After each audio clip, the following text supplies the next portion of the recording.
Hey guys, thank you for joining. Can somebody just give me a thumbs up if you can hear me? I'm assuming everyone can.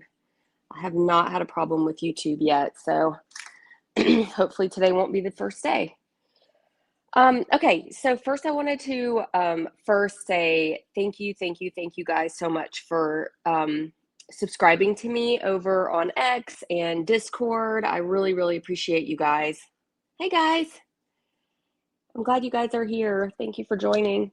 Of course, this was kind of last minute, so I gave you guys the heads up 30 minutes ago. So if a lot of people don't join, that's totally fine. It'll be recorded and y'all can listen back later.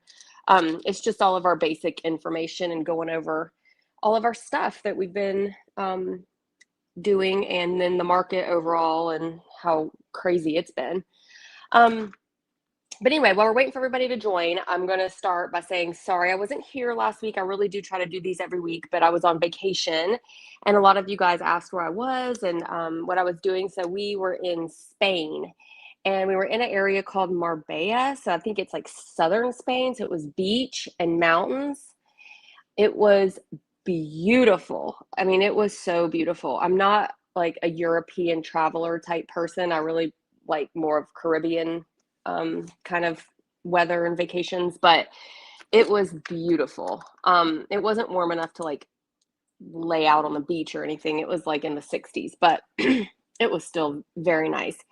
And we traveled into Morocco, which was awesome. So basically, that was a whole nother country. That's like the tip of Africa. So that was really fun and saw a totally different way of life.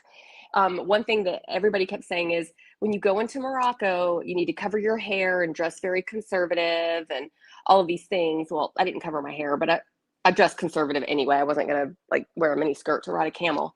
But but when I got over there, we had a tour guide that was taking us around, and he said, you know, here it's mostly Muslim, but it's also Christian and Jewish. And he said people just dress however they want. So when we were walking around, people were dressed just like they dress here. I mean, there was really no different. There was obviously more women with their head covered than I guess, or their hair covered than I guess you'd see here. But overall, I mean, it was just a normal, safe place. So, and you can wear pretty much anything you want. And then we went back to Spain, and then the next day we went over to the Rock of Gibraltar, and technically that's the UK. So in 3 days, I was in 4 different countries if you count the US. So in 3 days, 4 countries. So that was really cool. But each one of those countries are only like an hour from where we were in Spain. So it was a very fun, cool trip. I would highly recommend it. So that's it for that. Next, I already said thank you to all my subscribers on X and Discord. I really appreciate you guys, and I hope you're learning something, whether you're losing money or making money or just paper trading. I just hope that you're learning. This is the perfect environment for learning. Last year was not good for learning. It was great for making money. I mean, everybody loves a bull market. Everybody loves when it's just easy. But that's not reality in the stock market. So if you want to be tough and you want to learn how this is actually done and done right, this is the environment to do it in. We're going to have our ups, we're going to have our downs, we're going to have some stocks that just do amazing, like ONDS and RCAT today, and some that are just shit, like, you know, BMNU and MSTU. Not every stock is going to do what we want it to do, what we plan for it to do. Who would have thought crypto would sell off basically 50%? I mean, I think it hit 120 at one point, and we're in the 60s. So, you know, who would have thought that, you know, crypto was going to just drop like it did? You never know. You never know what is going to do what in the stock market. So it's best to be diverse, so that your, you know, winners make up your losers. And at the end of the year is what really counts. So I know I've told you this before, but in my large account, my year ended at 61,000 profits. You know, it was more than that. It was 65. I took a loss on an old stock that I had been holding for so long. It's so embarrassing, but it was Snapchat. I use Snapchat. My kids use Snapchat. Everybody I know uses Snapchat. So I had high hopes for that one, and it just cut it. So that one's gone. So I took a loss on that last year, and I also had an Amazon leap. I think actually two.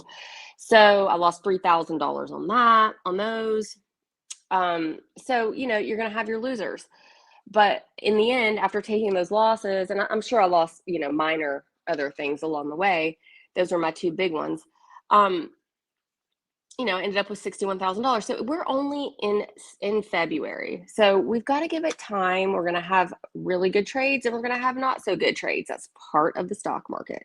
So you just got to be patient and learn what works and what doesn't. And, in the end of the year, if we have made money, we've done it right. So that's all we're hoping for. Let's see. Some of my biggest winners have been assigned puts that I was patient and panicking. Exactly. I was going to actually make a comment about this later on, but you are exactly right. As one example that I can use for that is I was selling puts on TSLL heavily last year in that $10 to $12 range. While I was making money selling puts for 6 months while it stayed in that range, making money, I was telling my subscribers actually, like, this is almost boring. We're just making money so easily and it's not moving. Like, it's almost boring, but it was consistent income. But along the way, every time TSLL would drop and I would get assigned shares, I ended up with 2,900 shares at $12 cost basis in September, and just holding those shares. And I was actively trying to get to 5,000 because I was like, 5,000 shares, if we move up $1, it's $5,000. Well, with my 2,900 shares at a $12 cost basis, TSLL just made a huge move up to $23. Now, I didn't sell them all at 23. I sold them along the way. I sold some, so I didn't make that kind of money. I wish I would have taken profits right away, but still made a lot of money on that. I believe last year I made over $30,000 just trading TSLL, and the majority of it was selling off my shares once it ran up. So yes, I agree with that 100%. It's the shares once you're assigned, and then the stock makes its big move where you'll make your larger amounts of money. So I agree with that 100%. And I think we've all seen that with RCAT recently. A couple of months ago, RCAT dropped. A lot of us got assigned shares in the $8 to $10 range. We were getting assigned early because RCAT was dropping so fast. We were just getting assigned shares early. So they were just coming in and I was just letting them get assigned, like, forget it, just go for it. And then RCAT ran straight from, I believe it had dropped all the way to 6, all the way up to 17. So where we made our big money was on those shares. A lot of us, including myself, had made the mistake of selling covered calls against the majority of my position. I didn't sell against all of it, but the majority of it. And as much as I have told myself, don't get impatient and do that, I did it again. So I capped my profits a lot on that, as well as TSLL back when it ran up to 23. Now, I had only sold covered calls on about half my position, maybe 3/4 of my position, but again, capped a lot of those profits that could have really, really made some money. So that's what I'm feeling like will happen with BBAI. I've been trading this stock for years, and back in, I believe it was 2023, I was assigned a bunch of shares.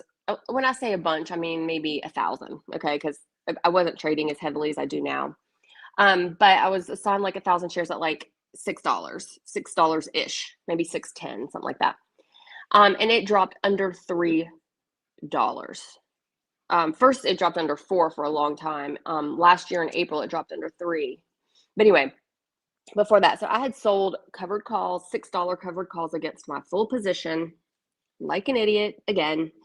And so when it did make its big run up to $6, I was forced to sell all my shares. So I did not. Now, I did make premium on selling the puts originally. I made premium on selling the covered calls along the way, but I did not make the money that I wanted to make on the shares due to the fact that I had the $6 covered calls. and it did run up to $8. So whereas I would have made $2,000 on those shares, is what it is. So I'm begging you guys to be patient with BBAI.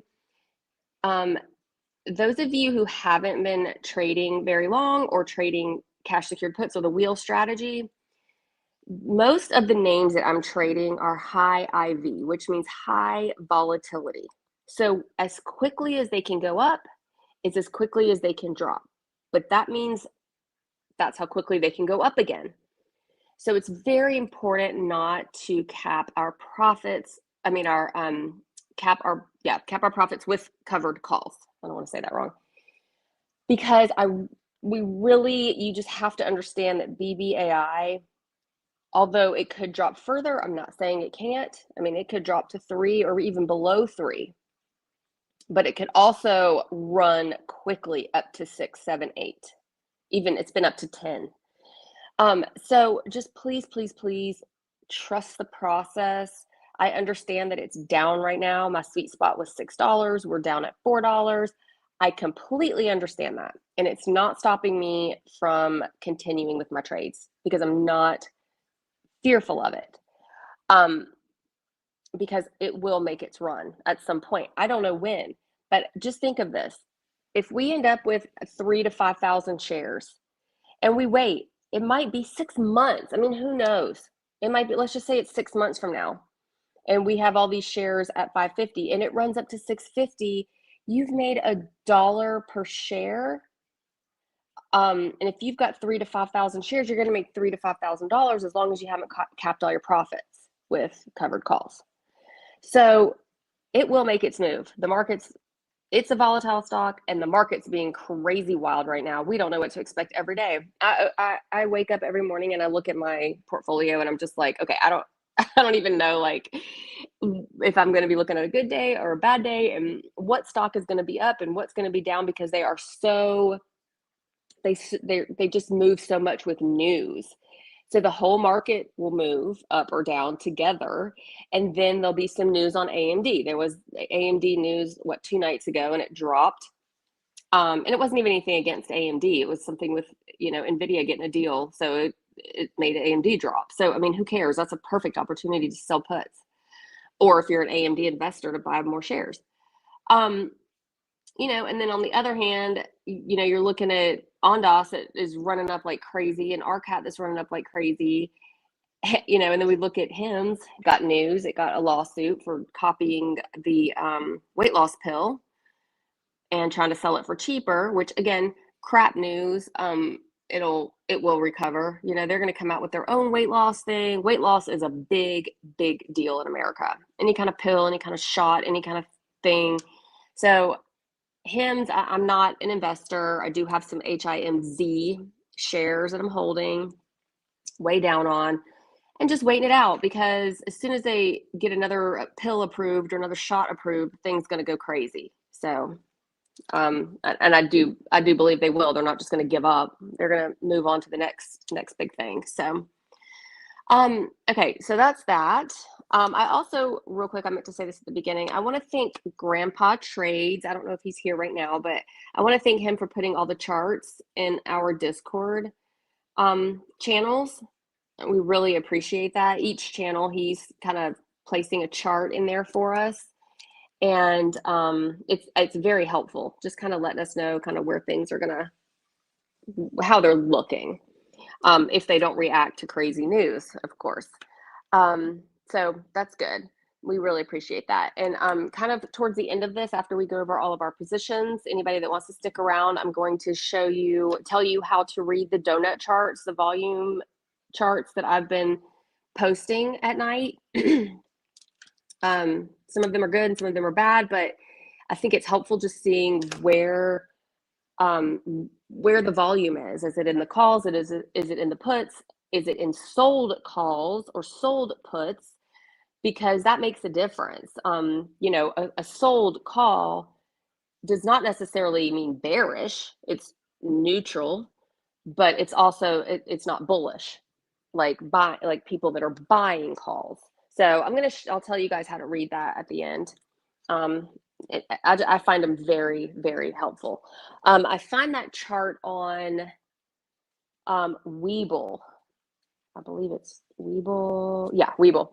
And then on Moomoo is where I find the unusual activity, where all the unusual activities coming into play. So I really like to look at those. It just, you don't follow it, but it helps if you're in a bunch of shares of something and you just see overwhelming puts being purchased, you might want to, kind of either sell some covered calls or get out of it. Okay, so a couple of you have mentioned being stuck in cash secured puts or shares or whatever. Well, I know I do understand that being stuck is no fun, and but it is what it is. Again, we're trading volatile stocks here. When they drop, we're going to be stuck for a minute. I have been stuck in so many stocks and ETFs along the way that I've learned patience. Now, I'm not going to say I don't sell covered calls sometimes more than I should because I am losing patience. But overall, I don't just cut them maybe as quickly as some others may. Some people at a 30% drop or a 20% drop, they're out of the trade. So if BBAI were to drop 30% from what their cost basis is, they would just cut their losses and move on. I don't do that for something that I'm bullish on or something that I know is highly volatile, and a 30% drop in my share value is not that much for a volatile stock. But some would disagree. Some would prefer to just cut it and move on. And that's fine. But just remember, you are the CEO of your portfolio. So just because I'm holding doesn't mean you have to hold. Actually, I was, this morning with J29, I believe, in the BBAI channel, we were discussing that very thing. He said, he's got some cash secured puts, BBAI expiring tomorrow. He might just take a loss and move on. I will not. I will either get assigned, or I thought about potentially rolling. But if we're staying above 4 here, like 4, I think we were up to 420 earlier, I may just go ahead and let him get assigned, because the cost basis would be, I think, 464. So that's like a 50-cent difference, and it'll bring my average down. Let's see, we're at 410 now. So I'm definitely not going to roll them today. I'll just kind of play it by ear and see tomorrow. And of course, I will update you. So, we've been stuck in some of these. I was stuck in TSLL for 7 months back in 2023.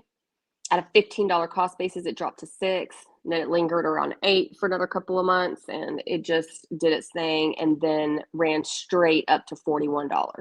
So yes, I was stuck for 7 months, not even able to sell covered calls because it was so low. But I held and I waited, and then it ran up to $41. I mean, that's just wild. I was also stuck last year in SOXL at around a $30 cost basis. It had dropped to 7. Waited, held out, waited, and then it ran up to 70. From $7 to $70. Now that's 3x leveraged, so that's a massive mover. But this is how these volatile stocks work. So I did yesterday make a comment that if any of you are interested in less volatile stocks, I'll kind of go over this at the end with some stocks that I can help you guys with. I probably won't take the trade, but I can definitely offer the trade with some less volatile names that have a lower IV and are safer stocks for long-term holds. So yes, anything happened with the BBAI meeting? Yes, they're not releasing anything yet. Believe me, I have been watching like a hawk. So I don't know. It says that it could take days or weeks before they tally up the votes. From what I've read, if there wasn't enough votes in general, then it'll just be kind of dismissed, rejected, I guess. Of course, if the votes were a no, then the whole thing will be rejected. At this point, in my opinion, with the stock price being so low at $4, I don't I just don't think they're going to do anything with it, even if it is approved for the dilution. They won't do it right away, not with a $4 stock. If it eventually runs up to 10, they, of course, may do it, which I understand is bearish temporarily for the shareholders, but long term for the company, if they're using that money towards, something good that will help the company, then the stock price will go right back up. And I don't think they're going to just waste it away. But anyway, even if this deal is approved, that doesn't mean immediate dilution by any means. It just means they can do it at some point. So it may not affect the price of the stock at all, especially due to the fact that it's already down to $4. And this was already priced in. I mean, this was no surprise meeting. Like, this has been going on. It kept getting delayed because they didn't have enough votes and, all this. So I don't think a lot's going to happen due to this meeting at this point. Again, when it was first coming up, I do think it created a little bit of a sell-off, plus the market selling off. So the whole deal was just, all of it coming down at once. Okay, so now, let's see. Okay, so I talked about all of that. Okay, so let's go over our current positions, and then at the end we'll get into some other stuff about our double my account challenge, some lingo that people have asked me about, and we'll get into our MSTU and BMNU and some of our biggest losers. So, all right, let's get into our regular stuff though right now. So I am currently in AMDL, and I know a couple of you are in there with me. I have got the February 27th $12 cash secured put. It paid $70. I'm up 10%. So I'm holding. That one's good. I do have March 6th $15 cash secured puts. So I am down on that, but I received $136 per contract. So really, as long as it can get to 1364 by expiration, I'll at least be at break even. I can close it at break even. I'm definitely not going to close it early or roll it or take a loss, because a lot can happen with AMDL between now and March 6th. That's 2 weeks away. So no big deal. March 13th, I've got $12 put, only one. And March 20th, I've got 3. I think I shared this with you guys yesterday. Yeah. March 20th, I've got 3 $10 cash secured puts that paid us $60 a contract. Those are at break even. So it's a good, it's still valid if anybody wants to enter. Again, that's March 20th, $10 cash secured puts. If assigned, that would put you at a $9.40 cost basis. I would let those be assigned. Even if it drops below that, it won't last long. So, I mean, even, a few months ago, I got assigned AMDL at 1850, and I hated that average. It was way too high. So I kept selling covered calls. And of course, AMDL ran up to 23. So again, capped my profits with covered calls. Guys, we got to be careful with these covered calls. I'm telling you, we could just be making so much more money without them sometimes, but I don't know. That's part of the wheel strategy to keep that income flowing. BBAI, I have got 2,852 shares. The 52 was just shares that I've been buying on drops, here and there to create an odd lot. So basically 2,800 shares. And I've got a lot of cash secured puts. So I do have those expiring tomorrow, the $5 puts. Again, at this point, I think I'm just going to let them be assigned, because it would be at a $4.60 cost basis, 64-cent cost basis. So probably let those get assigned. I've got some 450 puts on the 27th. I'm up a little bit on those. Then I've got just a ton. I've got 28 contracts on the 27th of 550 puts. I've got 41 contracts on March 6th, $5 puts. Got 5 contracts March 13th, 450. And there I've got March 20, April 2nd, June 18th. Oh no, those are calls. June 18th are calls. January 15th, 2027. So I did one long dated 550 put and I received 215 on that. It's worth more now. It's worth 230. So if anybody likes long dated cash secured puts, you could go for that one. Because even though I know that's a higher cost basis at 550, you're receiving $215 215 credit. So that would leave your cost basis if assigned at $3.35 come January. Hopefully we'll get a run up before then though, and we can get on out of those, take some profits. BMNU, of course, is terrible.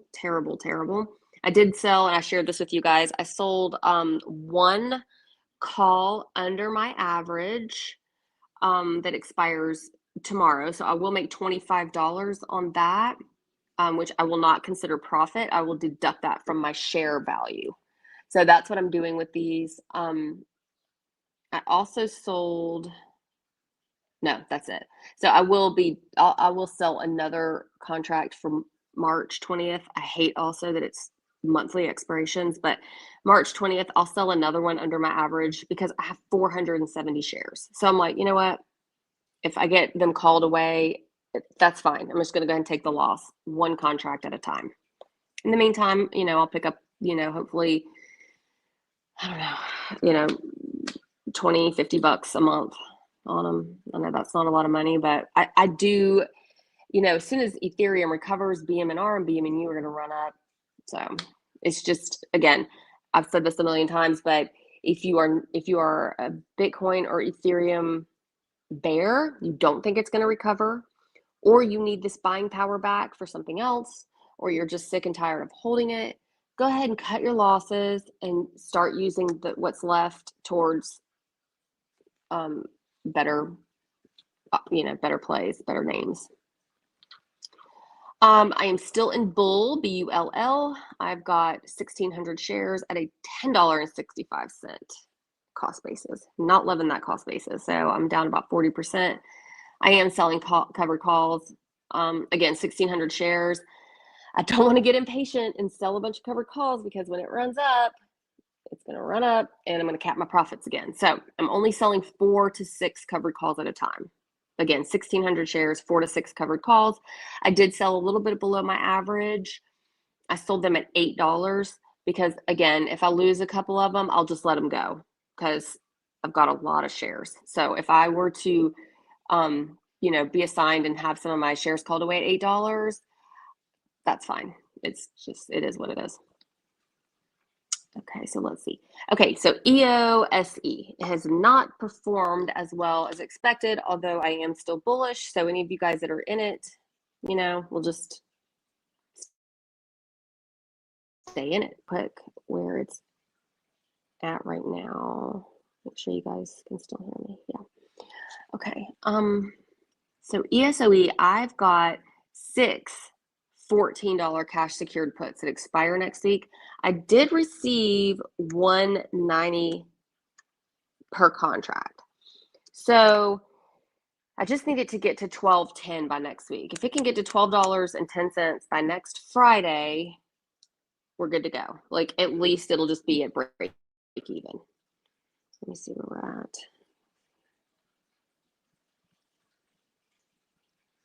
Okay, we're at 11.29, so we're not that far off. I would most likely just let those be assigned if, because again, the cost basis would be $12.10. I've got some 14.50 puts expiring on March 6th and some $15 expire on March 6th. I'm down on the $15 one. I'm up 2% on the 14.50. So again, I'll just let those go. That, that credit, that premium is so high that the cost basis would be very low regardless. So ONDS, that's going to be our baby this week. So first of all, in our 10K challenge last week, I had $10, I think it was $10 ONDS cash secured puts that I went ahead and closed at a $5 loss because I didn't want to be assigned the shares right there being so close and not sure what the market was going to do. So I took a $5 loss, no big deal. But the problem with that is, yeah, now it ran up to like $12. So I wish I would have just been assigned the shares. So, oh well, doesn't matter. I did sell a new one. We'll get into the double my account challenge in a little bit. But in our regular account, I've got a $9.50 February 27th. I've got 3 contracts of that. It's up 65%. I may go ahead and close those either tomorrow or maybe Monday. Close them a little bit early at maybe 70%. Right now, with this market being as sketchy as it is, and up and down and up and down, and it's so volatile just alone without even being in a volatile stock, I am going to start closing at 50 to 60%, taking profits and rolling that into a new trade. So I'll immediately take those profits. So let's say ONDS, the ones that I have expiring next week, I'm up 65%, 3 contracts, I'm up $120. I could take that right now, take my $120 and run. And that would give me back my buying power. And then I could immediately sell more ONDS or a different name. Just you can use that buying power right then and there if you want to. If you don't want to hold it, you don't want to wait, just you can use it. But when you see profits in this market, you need to take them, because ONDS was at $8, I believe, last week. Let me look. So don't think it can't drop right on back down to $8 real quick. Let's see. Let's see. Yeah, it was at 8 something just last week, and it dropped. Yeah, February 6th. It went up a little bit after that, and then February 12th, it was back down in the $8 range, and now we're up at $11.24. So do not think it can't drop right back down into that $8 range, because it can and it will. So take profits when you see them. Okay, so then I've got a March 20th $9 put. I've got 2 of those. I'm up 30%. Okay, so now let's talk RCAT, another one of our faves. Hey guys, hey Knoxville and Steven and Grandpa Trades. Grandpa Trades, I don't know if you just joined, but I gave you a shout out a little while ago if you want to go back to the beginning. Okay, so RCAT, I am loving it. I am loving RCAT. I am loving how it moves. That sucker dropped to $8 and it ran up to $17, and now we're back in the $12. I really, really like it. It's not leveraged, although it does have a nice high IV. It's not a leveraged play, so it takes a little bit of the risk out, just a little bit, although it does move obviously a lot. Also, it is something that people actually invest in. So I'm not invested in it, but it is a stock that people invest in. So it's not just a trade, whereas like my BBAI is a trade. AMDL and all the leveraged funds, of course, you guys know, is just for trading. I'm not saying you can't hold them for a while, sell covered calls, wait for them to run up, but it's not a long-term investment. It's not a set it and forget it. RCAT, people actually do invest in RCAT and believe in the company and its future. So that gives you a little extra, I don't know how to say it, an extra bullish, less risk territory, besides it not being leveraged. Hey, Matt, glad you're here. Okay, so RCAT, I have got February 27th, $10 puts. I'm up 77%. I actually just posted that. I was going to close it, but then it dropped a little bit. So I want to wait till 80% and close it. So maybe today, maybe tomorrow. I don't know. I do have 100 shares left of RCAT that was at an $8.50 cost basis. So I'm way up on that. I did sell a $13 call for next week. I will let them go at 13. No problem. And I'll take that money, take those profits, roll it right back into more cash secured puts. No problem at all. And hey, if it goes up to 15, 16 is what it is. I'm just going to go ahead and take my profits, because it could also drop back to 8. So I'm good. March 6th, I've got $13 puts. I'm up 22%. March 13th, $9.50 puts, up 35%. March 13th, I've also got some $13 puts. I don't know when I opened those. It must have been a while ago. Yeah, in January. Only at 4%. March 20th, I've got $9 puts, up 35%. April 17th, I've got $10 puts up 6%, and that's it. So on the next pullback or next red day, I will definitely be entering more RCAT. We also, do we have any RCAT left in our double my account challenge, or did we take profits on those? I'm pretty sure we're out of it altogether. So might enter another one of those. If we can get a little pullback, or we could go a little further out with our expiration date, because I really want to keep this money moving in our double my account challenge. We already got a little bit behind on this pullback. So, but anyway, we'll get into all that in a little bit at the end of this. Yeah, we don't have any RCAT right now in our challenge. Okay, so that's the RCAT holdings. Those are all doing very, very well, and I'll continue trading RCAT. TSLL, I've got puts. I'm loving this pullback, because as you guys know, hey Jeff, yes, I covered BBAI. We can talk about it a little more at the end if you have any questions. I did go into it though already, so it'll be at the beginning. But if you have any questions, go ahead and ask. I'm more than happy to answer those, even if I already discussed it. Okay, so let's get into TSLL. My original sweet spot was $10 to $12. And as you guys that subscribe with me and trade with me and know that last year it just lingered around that $10 to $12 range for so long that we were just collecting money. I mean, it was very nice. It was just like a job, like you just got a paycheck every week. It was amazing. Then of course it took off up to 23. We all loved that because we took profits on the shares that we were assigned. So that was amazing. But then it stayed in that range, like, 18 to 20. It would go to 16 and go back up to 18. For me, that was a little high for selling cash secured puts. I did sell some $14 puts because I changed my sweet spot to 14, but that was to trade it lightly. That was not to go in with like I was doing last year when it was in that $10 to $12 range. Plus we were in a bull market.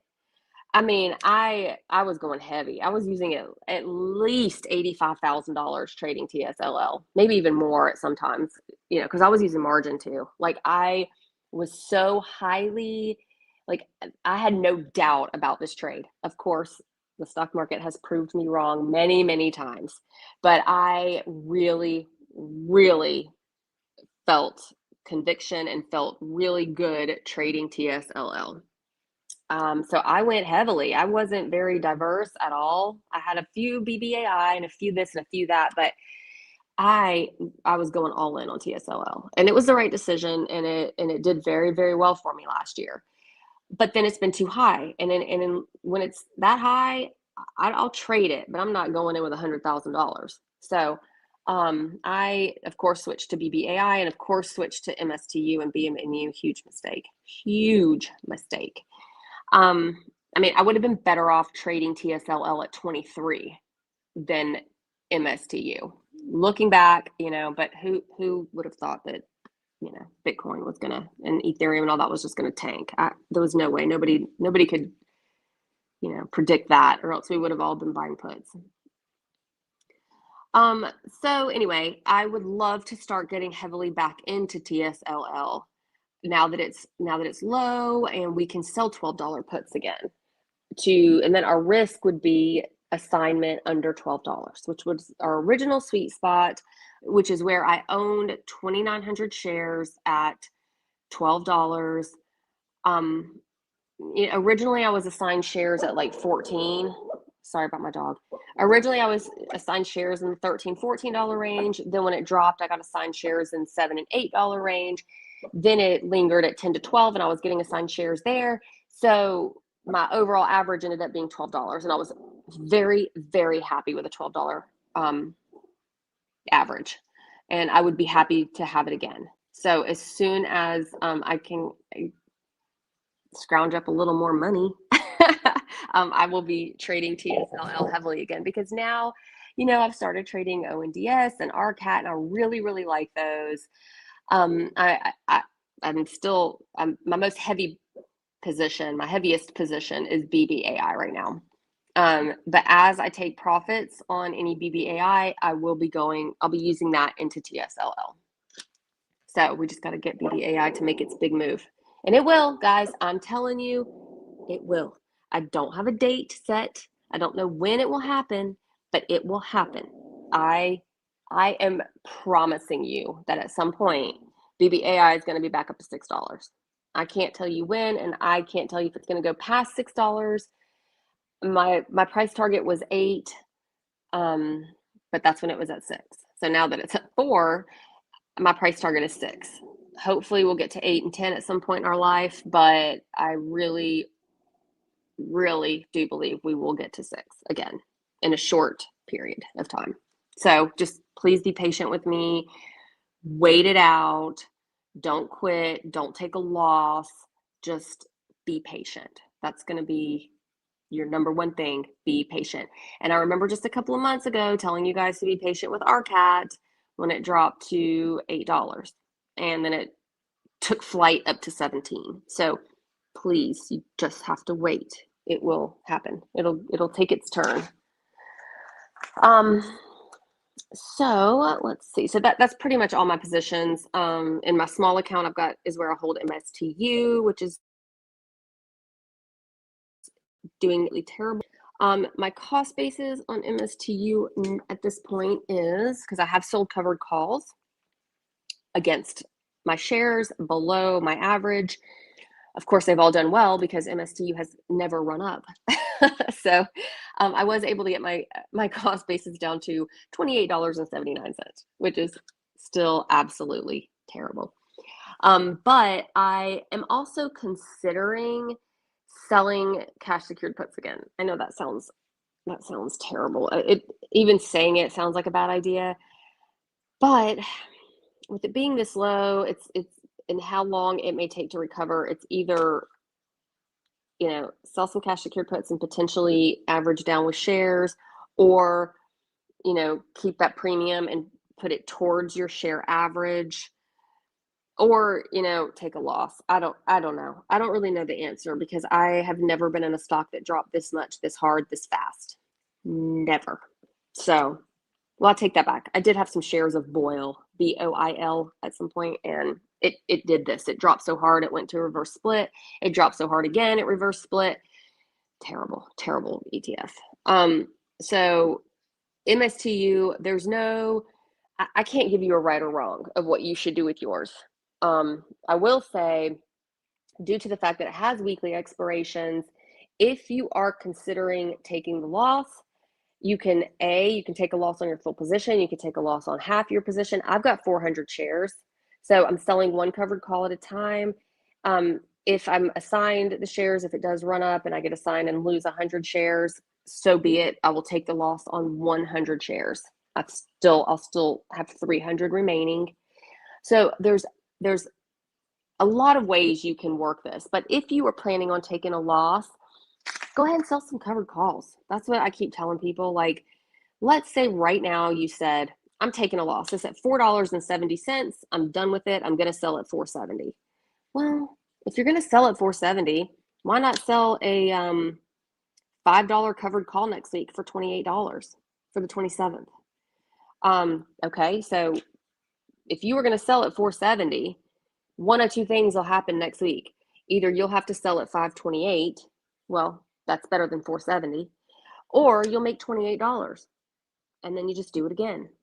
So if you did that every single week, you can make $100 a month on these, or you'll finally be out, which, hey, if you were going to sell at $4.70, you might as well sell for higher, right? You're going to make more than you would selling at $4.70. That's my thought. And that's how I play everything that I've made up my mind that I want to get out of. Why not collect some premium along the way and then eventually get out of it?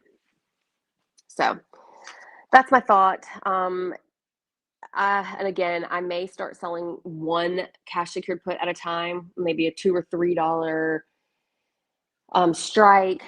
If any of you are interested in that, I'll put it in the MSTU channel in Discord. I won't be shouting it out as an alert because I don't want anyone that's not already trading MSTU to start trading it. Just if you haven't started, don't start.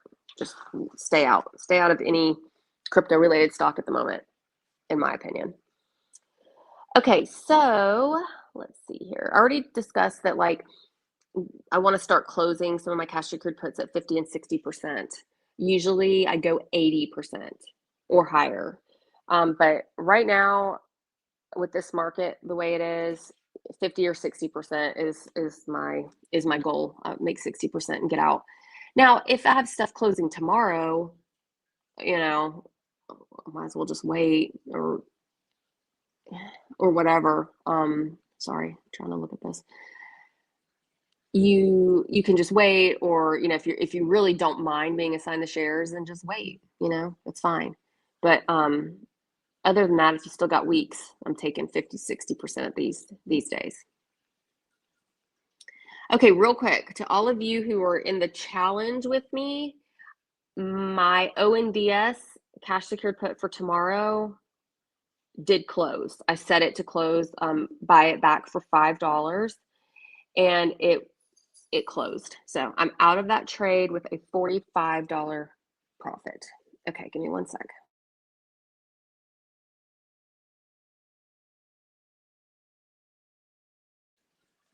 Okay, sorry, I had to take a sip of water. Okay, so now let's discuss our double my account challenge. It's doing well. It's doing very well, in my opinion. Yes, some of our BBAI trades are down, but they don't expire until March 20th and June 18th. So we have a lot of time on those. We're just going to let them ride. For any of you who are not in the challenge with us, it's not too late to start. You may not double your account. We may not double our account. I mean, who knows? But I started this account with $10,000, and I'm going to try to double it in 2026. It may happen, it may not. But hey, if I can make money on this, I want to. My train of thought with this is, if I had $10,000 sitting in a high yield savings account, I would be making pennies every month. I might, at the end of the year, be up maybe a couple of $100, maybe. That depends on what the interest rates are doing and, compounding and all of that. I haven't done all the math on it, but it wouldn't be much money on a small little $10,000. So in this account, I'm going slow, going steady. I am, I would say, minimal risk, in my opinion. Some people may disagree because it does have some TSLL and BBAI and ONDS. So it's got some high IV stuff in there, but I went further out with expirations, lower with strikes. So I am trying to double this account. We are going to just let it ride. Some of the expiration dates are further out. I'm just kind of taking it slow and steady. But keep in mind, as we make profits on these trades, it's going to give us more money to trade with. So once we've made $500 profit, let's say, well, that's a whole BBAI contract right there, a whole nother contract using straight profit. So you'll see as we go along, as we have more and more profit and money to trade with, how we will start making more towards the end of the year, unless, we go into a bear market or a market crash, or, so many things can happen in the stock market, but that's the plan. So right now we are in, we've got 100 shares of BBAI at $5.79 and a covered call at $6, $7 covered call that expires tomorrow. We will make $20 on that covered call tomorrow. Perfect. Then we'll sell a new covered call. Probably just a $6 covered call. Then we've got some puts expiring on March 20th, and we've got some puts expiring on June 18th. So we've got a while for those. We've got 2 EOSC contracts expiring on the 27th. Those are $14 puts. So we are down on those. So, but we did receive, how much did we receive on these? I swear, this is a Schwab account, and I just don't even know how to read this. It's, for me, not very user friendly when I'm used to E-Trade and Robinhood. Anyway, so we're down on those. But again, we have till next week, so we'll just see what it does. EOSC is good stock. We may just go ahead and let it get assigned.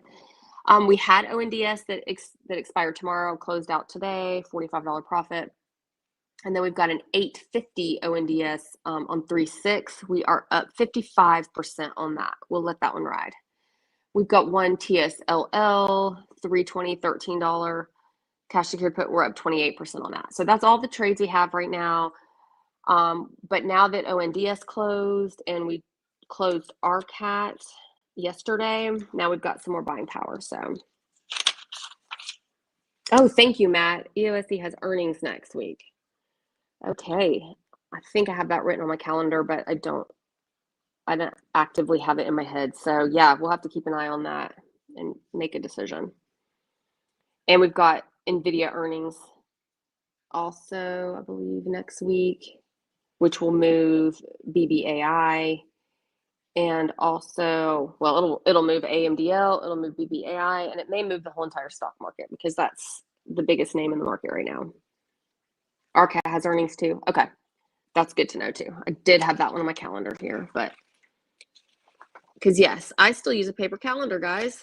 I have like a little a book to keep all my stock stuff in so I can see it open weekly. Okay, so in our Double My Account challenge, we have made $302 profit locked in 7 weeks.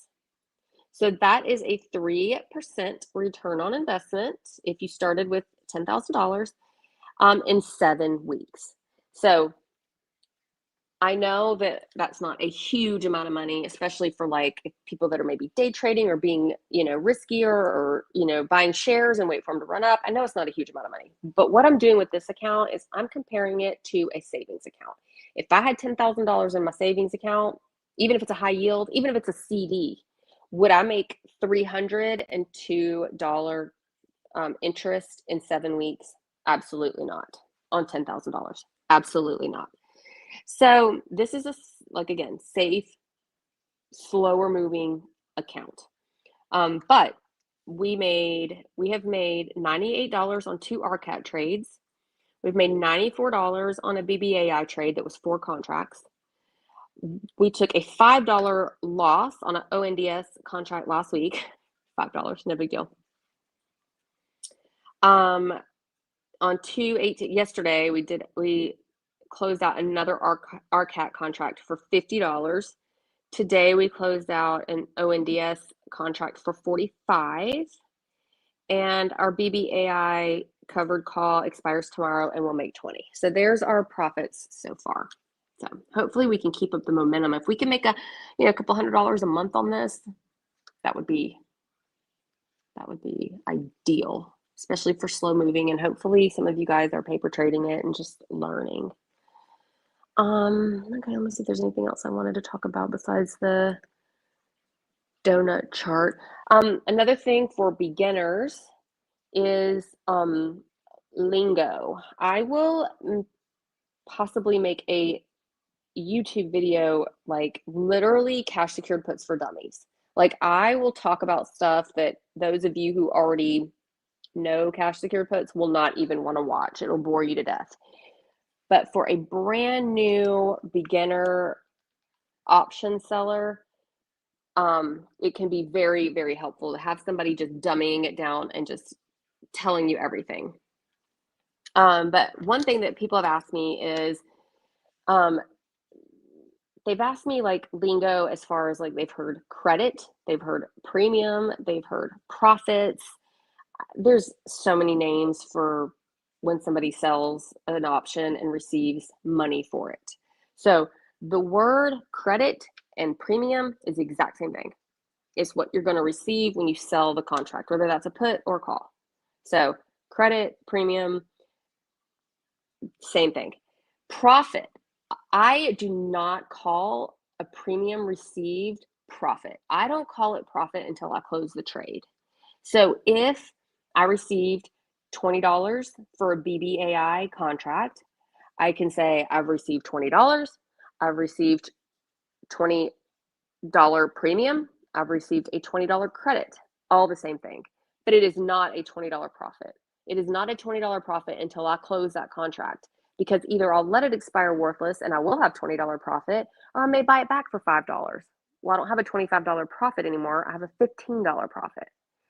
So I don't call any of my trades profit until the trade is closed and the profits are locked in. Then it's called profit. Before that, it's called credit, premium, or just money received.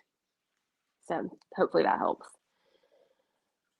Let's see here. We've gone over double my account challenge. Okay, let's quickly, and I'll also put this in Discord and X for you guys.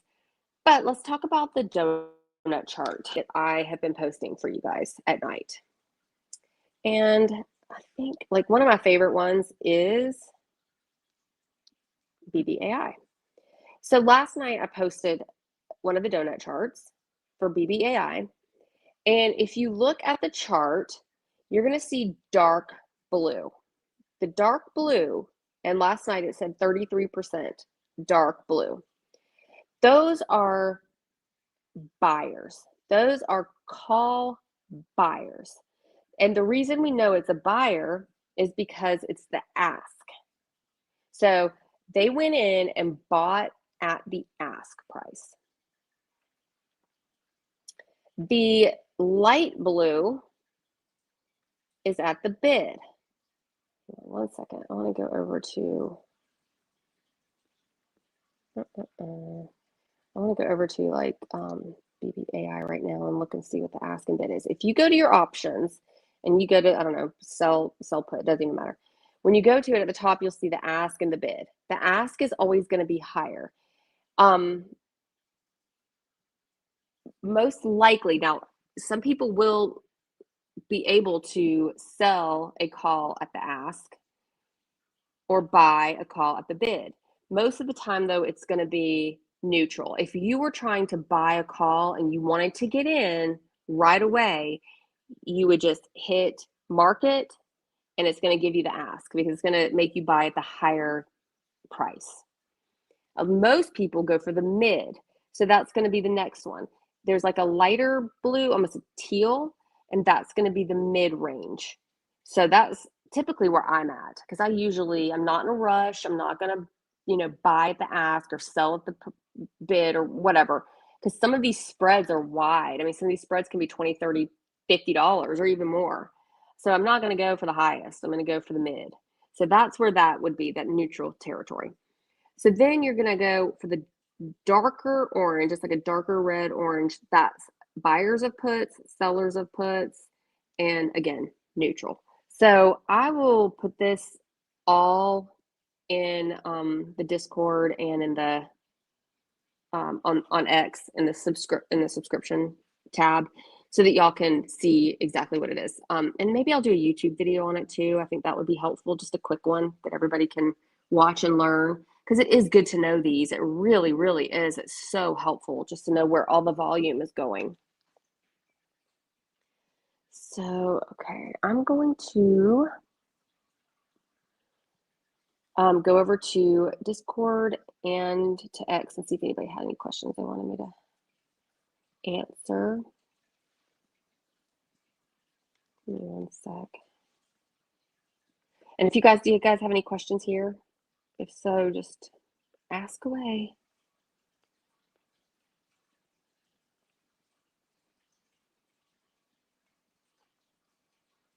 Okay, so yeah, I've got a couple people asking me about rolling BBAI.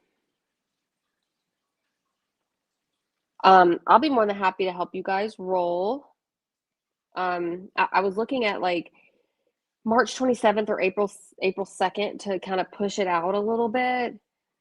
But looking at things now, I might just have my shares assigned because I do think it'll run up. And then of course I can also sell some more covered calls. We're sitting at 413 on BBAI. The only reason you would not want to be assigned is if you really do not want to hold shares or if you're using margin.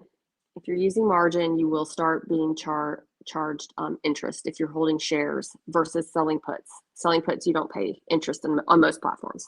So, all right, well, I guess that's about it. Let me see about this RCAT. No, we're still at 78. Okay, anybody else?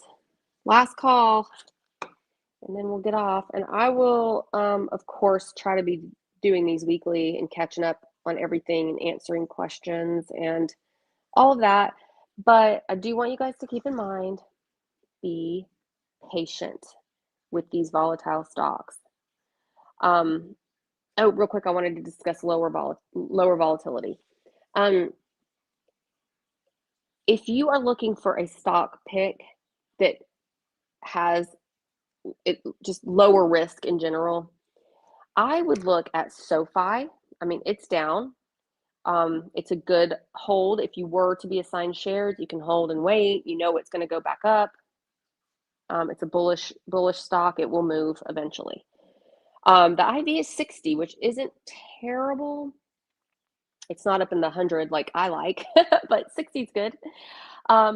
So I would, and it's still only, a $19 stock. So it won't break the bank either. So I would highly recommend, if you want a lower IV, lower volatile, safer stock, to potentially trade SoFi. Again, go out 3 to 6 weeks with your expiration and go as low as you can with your strike, where you would still receive decent premium. Another one is SCHG. Again, not a big mover, doesn't pay a ton in premium. Let me see. I believe last time I looked, it was like 38 IV. Anybody that doesn't know what IV is, it's implied volatility. The higher IV, the higher volatility, which means more risk, which means more premium. So, let's see. So SCHG, the IV is like 15. So it is very, very low. But again, it's safer.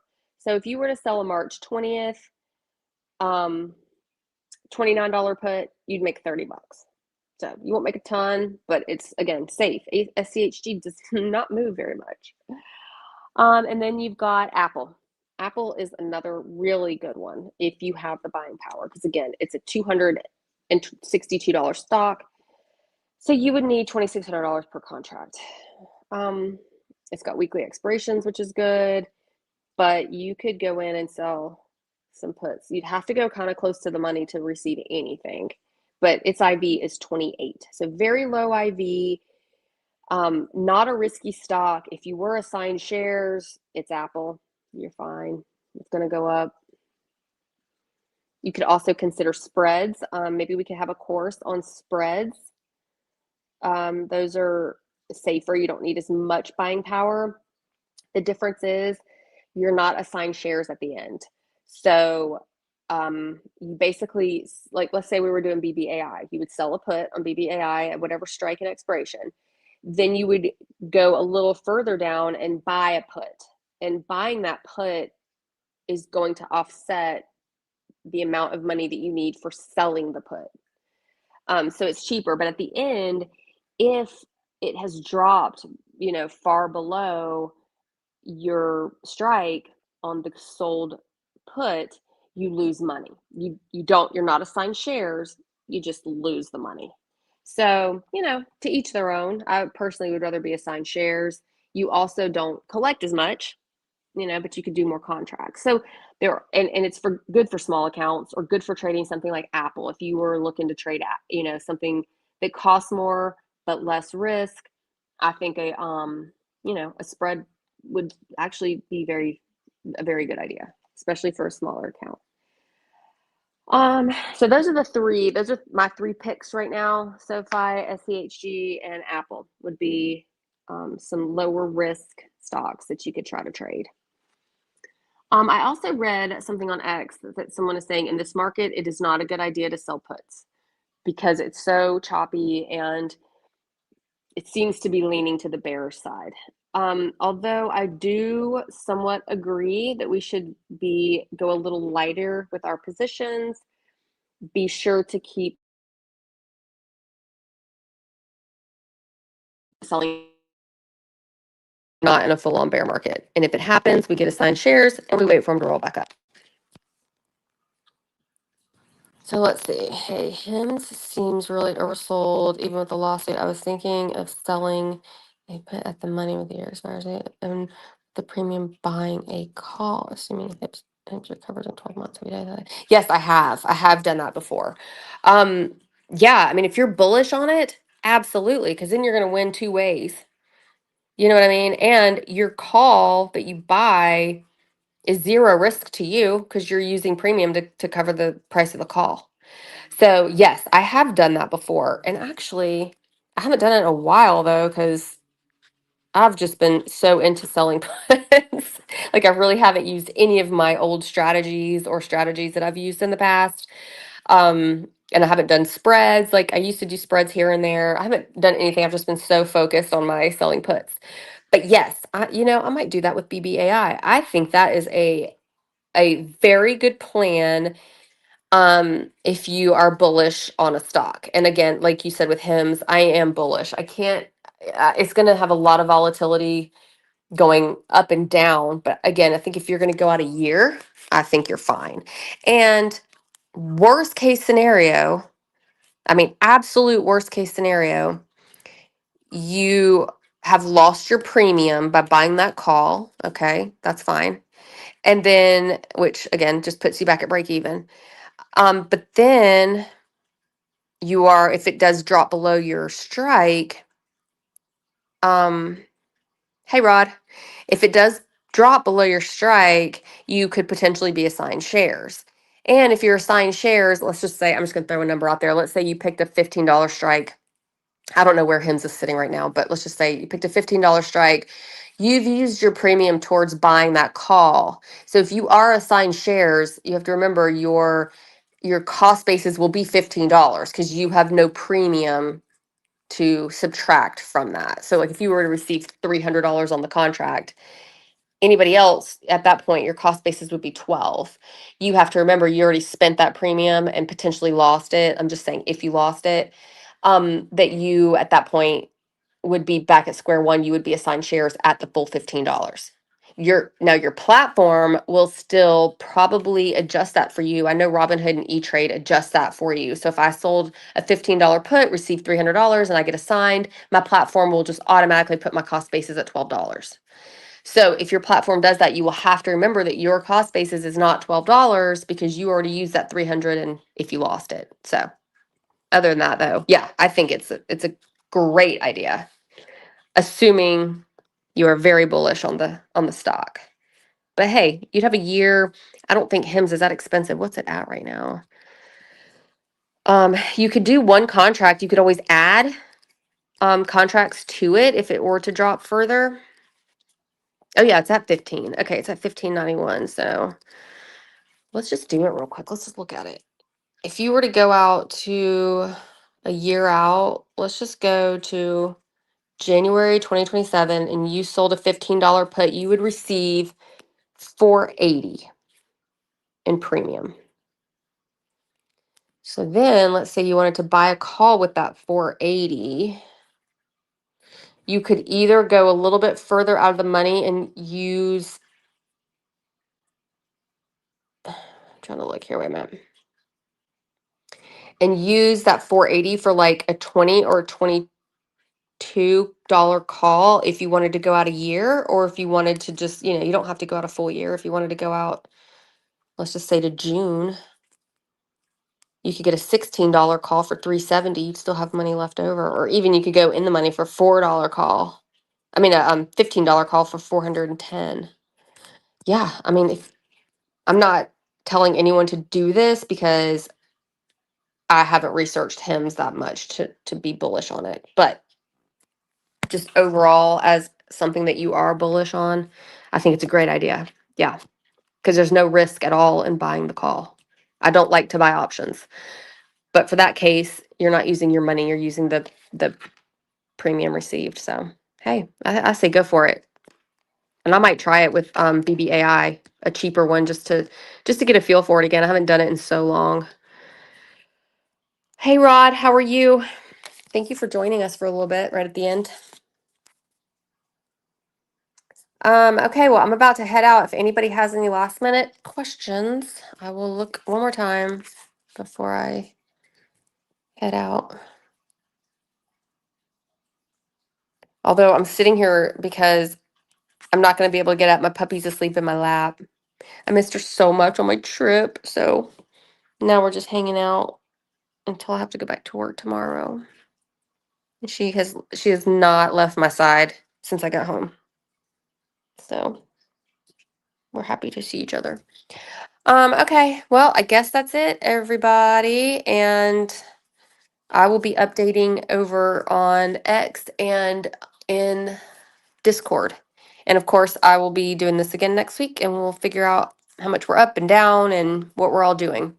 If you guys have any questions, of course, just ask me over there. I'm always here and you don't have to apologize. People will reach out and say, I'm so sorry for bothering you, but can I ask you one thing? Like, no, that's what I'm here for. You're not bothering me. I could talk stocks and options and all of this all day, every single day. I do not mind helping you guys at all. So I will see you guys over in the chat and thank you so much for joining and good luck. Let's hope this market can hold up for us. And I'll talk to you soon.